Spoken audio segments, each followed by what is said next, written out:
Hello and welcome back to the Bleiker blog. I'm Jennifer Bleiker, and today I'm going to be discussing a question that came out of Consent Building Clinic number 81. 81 was all about why the natural instinct to rally support for your project or your proposal is likely to backfire and create more mistrust of government, more anti-government sentiments.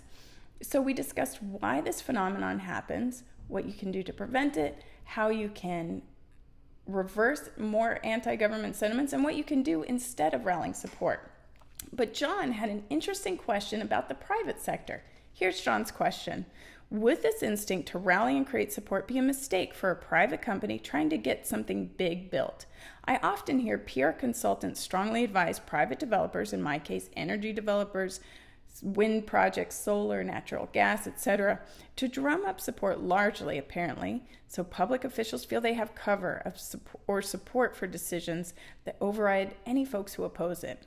In other words, these PR consultants' advice is that rallying support will greatly help the county or state board to think you have more votes for your project than opponents, so the elected officials feel comfortable approving it.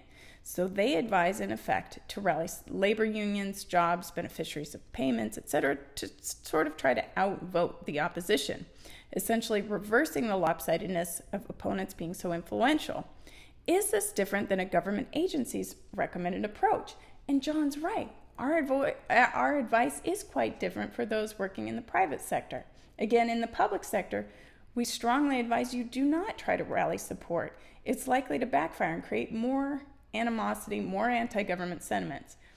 But our short answer to John, for those who have clients in the private sector, is yes, they can rally support for their projects and proposals. But, and I'll get to that caveat in just a moment, you see, when these private entities come forward to the elected officials are not naive. They realize that these developers are coming forward with a self-serving project, a self-serving proposal, and same for their supporters. The supporters that they were able to hustle up, that they were able to motivate to show up in front of these elected officials are there for their own self-interest. It's not for the public good.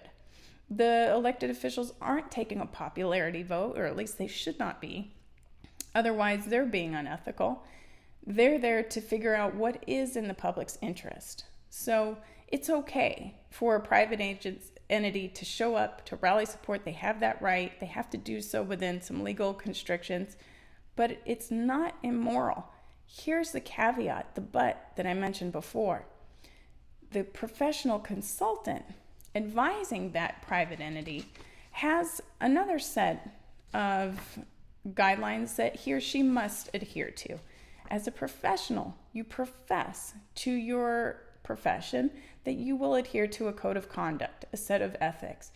In our case, it's the American Institute of Certified Planners. We, the Bleikers, profess that we wouldn't work on anything that we feel in our judgment is not in the public good. And so when we work with private clients, as we often do, we warn them that we subscribe to a code of conduct that if, in our opinion, what they're proposing is not in the public good, would harm the public interest, we can't be party to it. And similarly, if you're working in such a capacity, you have to adhere. Your behavior has to adhere to the code of conduct that you have professed to uphold. Now, going back to John's question, a little deeper, what if the client is proposing to drum up support in order to mislead the elected officials or bully them into an unwise decision or in some other way interfere with an informed decision? Well, our advice then is very clear. No, you can't be party to that. We certainly couldn't be party to that. We would never recommend that you or anyone we're associated with be party to that because you're violating your code of ethics, your code of conduct. So the private entity can function and behave differently than the public sector agency and entity within reason, within legal guidelines. The professional consultant must temper his or her advice based on their own code of conduct. So it was a great question, John, and we're so glad you asked it. It got the three of us talking about how even As IPNP, the three of us Bleikers, as our private company, we have our own code of ethics.